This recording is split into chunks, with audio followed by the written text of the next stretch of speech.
Gold, trusted gold buyers. మీరు తాకట్టు పెట్టిన బంగారాన్ని విడిపించి ఈ రోజు ఉన్న మార్కెట్ ధరకు కొనబడును.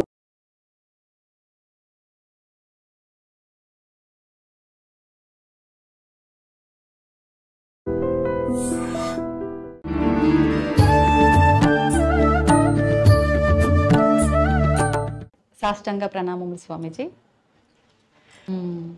32 గణపతుల విశిష్టత స్వామీజీ. ముద్దుగల గణపతిలో 32 గణపతుల యొక్క మహిమను చెప్పుకొని పెడతారు. ఒక్కొక్క గణపతిని ఉపాసం, మనమంతా కోరికలు వాళ్ళే కదా, మనుషులందరూ కోరికలు వాళ్ళే. ఒక్కొక్క 32 కోరికలు తప్పితే ఇంకేం లేవు. తిరగవేసి తెచ్చినా కూడా అన్నీ ఉన్నాయి. లెక్క వేసేస్తే ఎవరెవరికి ఏ దురాశ కానీ, ఎంత ఆశ కానీ, మంచి ఆశ కానీ, చెడు ఆశ కానీ అన్నీ ఒక పట్టీలాగా రాస్తే అయ్యే 32 మా గ్రూపులు అవుతాయి. అంతే, 32 గ్రూపులు అవుతాయి.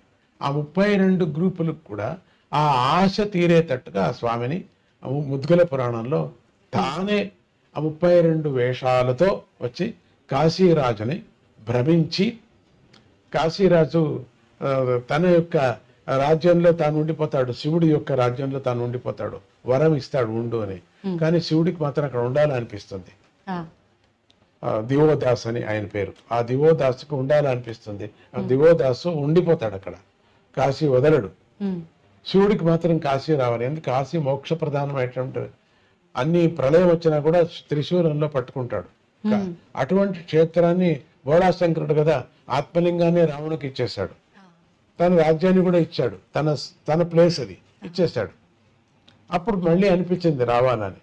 ఆ దివోదాసుని దూరం చేయటానికి ఈ గణపతి నేను చేస్తాను నాన్న అని చెప్పి 32 వేషాలతో అక్కడున్న తమో గుణంతో ఉండినటువంటి జనం, వాళ్ళందరూ సత్వగుణం అయితే వదిలేసేవాడు, తమో గుణంతో అహంకారం వచ్చేసింది వాళ్ళకు. వాళ్ళందరినీ తొలగించటానికి, వాళ్ళకు ఉండినటువంటి ఆశలు తీరుస్తానని యంత్ర మంత్ర ధూపాలతో, ఈ అవతారాలతో వాళ్ళందరికీ చంచలం పట్టించి వాళ్ళకి నిజమైనటువంటి మార్గాన్ని తప్పించేసి, దివోదాసు కొనాకు వెళ్ళిపోతాను, నాకు వద్దు ఇదేని. అప్పుడు శివుడు వస్తాడు అక్కడికి. ఇది కథ అది. అందుకని 32 గణపతుల అవతారము వినాయకుడు చేసినటువంటి అవతారం.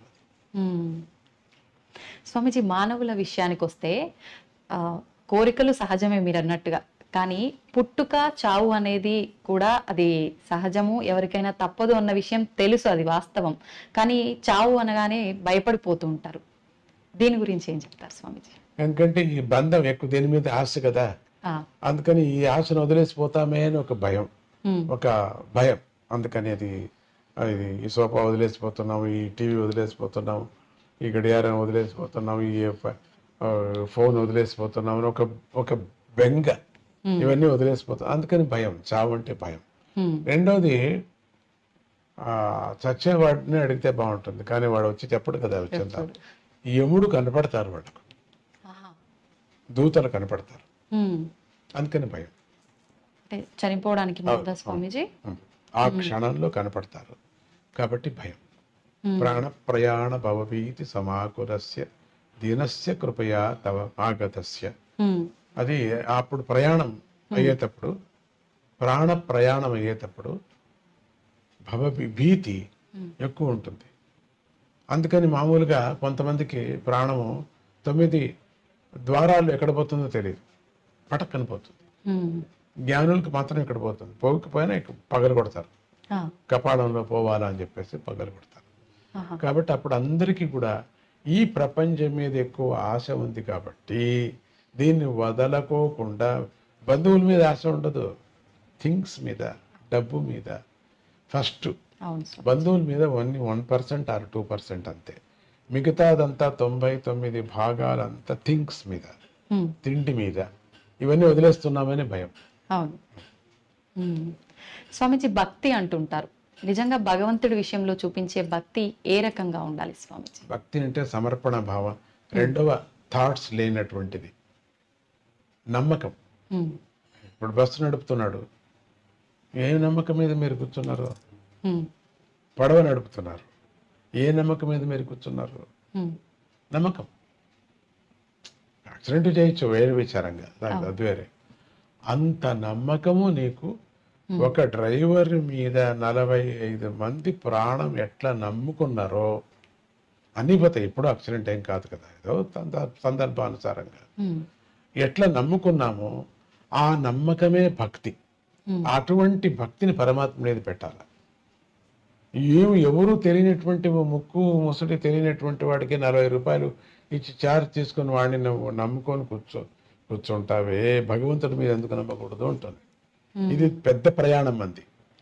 బస్సు ప్రయాణం 2 గంటలు 4 గంటలు 5 గంటలు.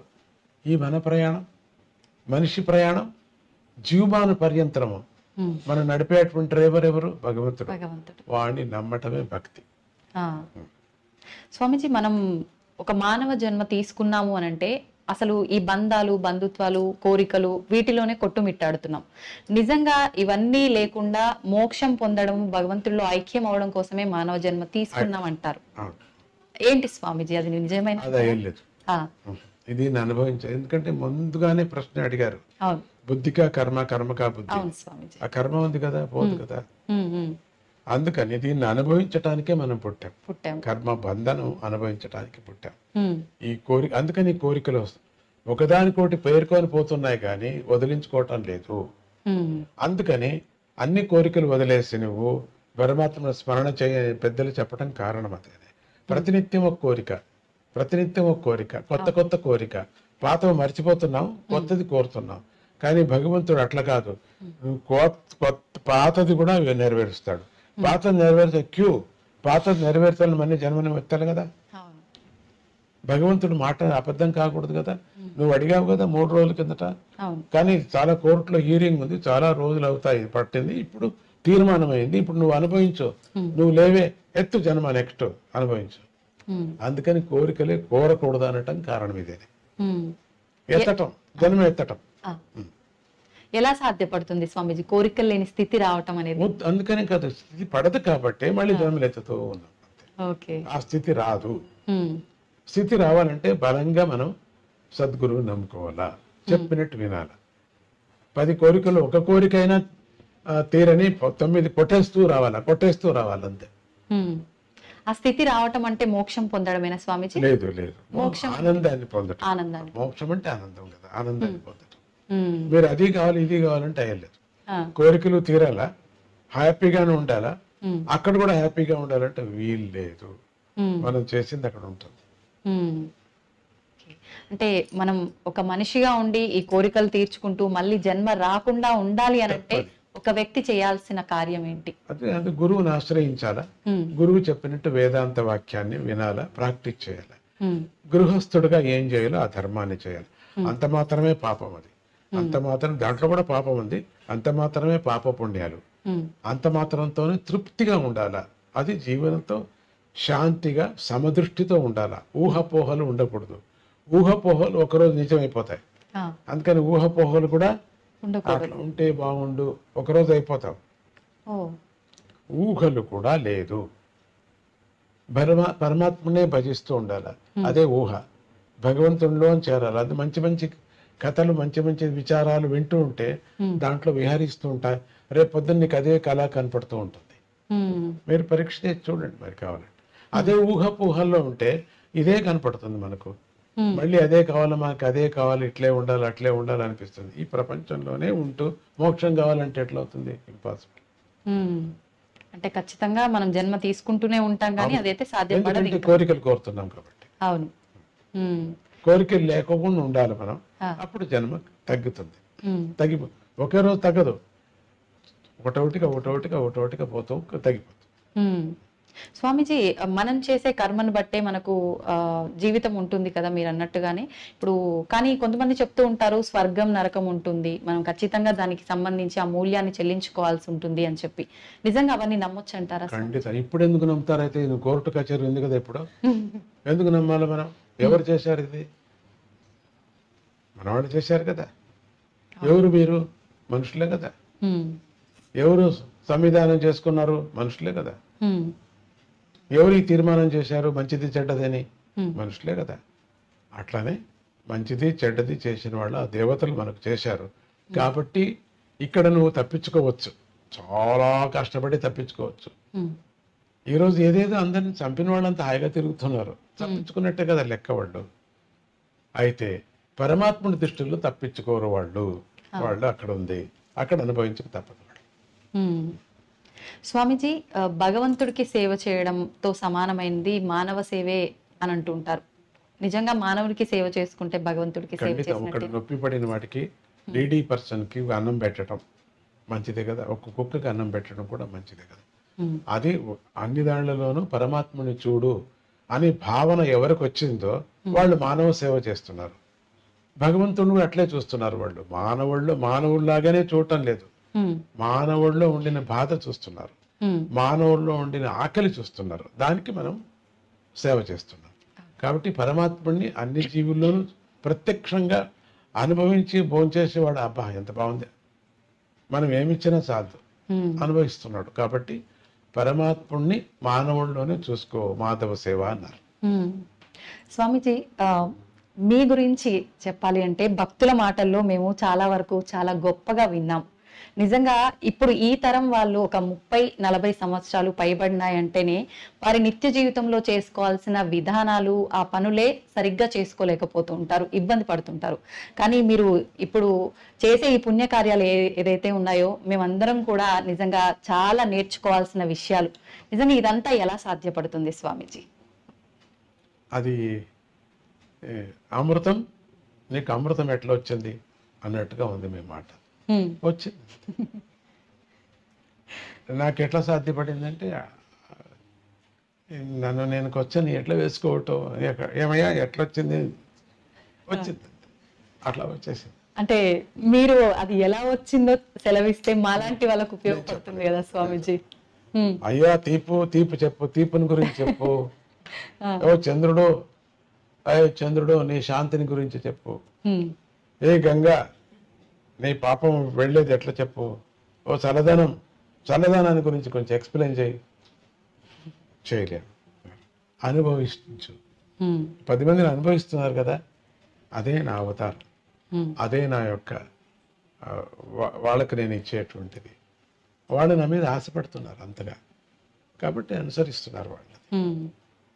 నాకు దాంట్లో ఏమీ నాకు అనిపించదు వీళ్ళు అనుసరిస్తున్నారు అని గొప్పతనం కానీ, అయ్యో వీళ్ళు వదిలేసి వెళ్ళిపోయారు అని నాకు కష్టం కానీ ఏమీ లేదు. రెండూ లేవు. అది లేనప్పుడు ఇది లేదు, ఇది లేదు, అది రెండూ లేవు. స్వామీజీ, ముగించే ముందు చివరగా యువతకు మీరు ఒక మంచి సందేశం ఇవ్వాలి అంటే ఎటువంటి సందేశం ఇస్తారు? యువతకు చెప్పటం ఏంటంటే, విపరీతమైన ఆశ పడద్దండి. మన దేశం అమృతమైనటువంటి దేశం. దీంట్లో అన్నీ దొరుకుతాయి మనకు. వేరే దేశాలకు వెళ్ళాలా, వేరే చోట ఎక్కువ పని చేయాలా, ఎక్కువ డబ్బు ఏది శాశ్వతం కాదు. ఎంత చేసినా కూడా మన దేశం మనకు. మనం ఇక్కడ ఎందుకు పరమాత్ముడు పుట్టించాడు, దీన్ని మనం సార్థకం చేసుకోవాలా. నువ్వు ఎందుకు అక్కడ పుట్టలేదైతే, ఎందుకు ఇక్కడ పుట్టించాడు? బలవంతంగా మనం అక్కడికి వెళుతున్నాం కదా, వెళ్ళండి. సంతోషం, పేరు, డబ్బు సంపాదన చేయండి. మన మాతృభూమిని మర్చిపోవద్దండి. యువకులందరికీ నేను చెప్పేది, ఒకవేళ రావటానికి వీల్లేదు అన్నప్పుడు కూడా మాతృభూమిలో జరిగేటువంటి కొన్ని మంచి పనులు బీద వాళ్ళకి సహాయం చేయండి. యువతరానికి చెప్తున్నా నేను, సహాయం చేయండి. రెండోది, ఇక్కడ ఉండేటువంటి యువతులు కూడా ఒక ఆశపడి నేను చేయలేదే, నాకు రాలేదే అని దుఃఖంతో బతకద్దండి. సంతోషంతో ఉండండి. వచ్చినటువంటి ప్రాప్తి మీకేముందో దాంతో ఫిక్స్ అయిపోండి. ఊహాపోహలతో సకారాత్మకమైన జీవితాన్ని మనం జీవించాలి, కానీ ఊహాపోహలతో మనసు చెడుపుకొని జీవితాన్ని మనం పాడు చేసుకోకూడదు. సకారాత్మకమైనటువంటి ఏ జీవితం ఉందో సక్రమంగా మనం ఉండటానికి మనం ప్రయత్నం చేయాలి. అని చేస్తూ నేను చెప్పను, గురువులకి, దేవుళ్ళకి, తల్లులకి అందరికీ నమస్కారం చేస్తూ ఎప్పుడు ఉండమని నేను చెప్పను కూడా. మీకు అదంతకదే వస్తుంది. ఎప్పుడు దేశం మీద ప్రేమ వస్తుందో, మన వాల్యూస్ మీద ఎప్పుడు ప్రేమ వస్తుందో, వీళ్ళ మీద అంతా ఆటోమేటిక్గా వస్తుంది. దీని మీద నేను ప్రైవేట్గా నేను చెప్పాల్సిన పని లేదు మీకు. కాబట్టి ఎవరెవరి నమ్మకం వాళ్ళకి, ఎవరెవరి రుచి వాళ్ళకి. ఒక్కొక్కరికి ఒక్కొక్క రుచిగా ఉంటుంది. ఒకరికి కాఫీ రుచి, ఒకరికి టీ రుచి, ఒకరికి ఏమి వద్దు మంచిది. ఉడుకు నీళ్ళే రుచి కొంతమందికి. అందుకని ఆ రుచుల ప్రకారంగా బుద్ధి ప్రకారంగా కర్మ, ఇట్లా అనండి. అది పెద్ద సబ్జెక్ట్, వదిలేండి మీకు. అట్లా చెప్తూ మన దేశంలో లేనిది మాణిక్యం ప్రపంచంలో ఎందుకు వచ్చారు? బయట దేశం వాళ్ళందరూ మన దేశానికి జరబడ్డారు. ఒకరు తప్పితే ఒకరు జరబడ్డారు, అన్నీ ఎత్తుకుపోయారు. ఇంకా ఉన్నాయి వనరులు, మనకి ఇంకా ఉన్నాయి. దాంతో మనం చక్కబెట్టుకుందాం. దాన్ని మనం అనుభవించటానికి ఏం కావాలో మనం చూసుకో. ప్రేమ ఎక్కడా దొరకదు. అమ్మమ్మ నానమ్మ వెళ్ళి చూడని అక్కడ బయట దేశంలో లేదు. అమ్మమ్మ లేదు, నాన్నమ్మ లేదు. అందరూ ఓల్డేజ్ హోములకు చేరిపోయి ఉంటారు. ఏది ఇప్పుడు అమ్మమ్మ అని వెళ్ళి కౌగిలించుకుంటాం. ఏది వాళ్ళకి అమ్మమ్మ లేదు, ఏమీ లేదు. ఎంత అనుబంధాలు ఉన్నాయి ఇక్కడ, ఎంత ప్రేమ ఉంది ఇక్కడ.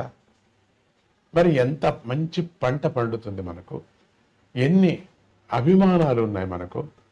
ఒకరికొకరు స్నేహ హస్తం సహాయం చేయాలనేది ఉంది మనకు. బయట దేశంలో పక్కింటి వారికి బాట లేదు, ఏమీ లేదు. అందరూ తలుపులు వేసుకొని ఉంటారు. అది ఆ ఊరు ఎట్లా ఉంటుందంటే, నేను మాట చెప్పకూడదు, ఎవరు లేరేమో అనిపించేవాదా ఉంటుంది. మనం చూడండి, రండి పల్లెలకి, కళకళ కళకళ కళకళ కళకళ కళకళ ఆడుతుంటుంది. పరమాత్ముడి యొక్క సృష్టి జీవన విధానం మనకు భారత భూమి నేర్పిస్తుంది. సక్రమంగా చేసుకుంటే మనకు మనదే స్వర్గము. మన భారత భూమి స్వర్గము. డిప్రెషన్లో వెళ్ళొద్దండి, డిసప్పాయింట్ కావద్దండి, కడుపు మంట వద్దు మనకు. వాడు తెచ్చుకున్నాం అంతే అనుకుంటూ తృప్తి జీవితాన్ని గడుపుతూ మీకు, మీ ఇంటికి, మీ చుట్టుముట్టు వాళ్ళకు, మీ యొక్క మిమ్మల్ని ఏలుతున్నటువంటి ప్రజాప్రతినిధులకు, ప్రజలకు అందరికీ మీరు సహాయం చేయండి. జై గురుదత్త, శ్రీ గురుదత్త. చాలా సంతోషం స్వామీజీ. మిమ్మల్ని చూస్తేనే చాలా అనుకున్నాను, కానీ మీ ముందు కూర్చొని ఇంతసేపు మీతో మాట్లాడడం అనేది నిజంగా నేను ఏ జన్మలోనో చేసుకున్న అదృష్టం.